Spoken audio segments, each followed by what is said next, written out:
الذي أحسن كل شيء خلقه وبدأ خلق الإنسان من طين.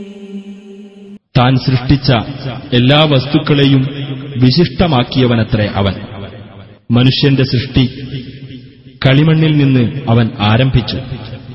ثم جعل نسله من سلالة من ماء مهين.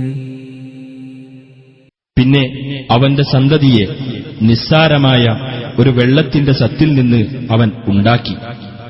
ثم سواه ونفخ فيه من روحه وجعل لكم السمع والأبصار والأفئدة قليلا ما تشكرون.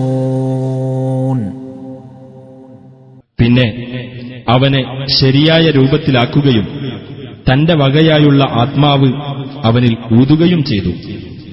നിങ്ങൾക്കവൻ കേൾവിയും കാഴ്ചകളും ഹൃദയങ്ങളും ഉണ്ടാക്കിത്തരികയും ചെയ്തു. കുറച്ചു മാത്രമേ നിങ്ങൾ നന്ദി കാണിക്കുന്നുള്ളൂ.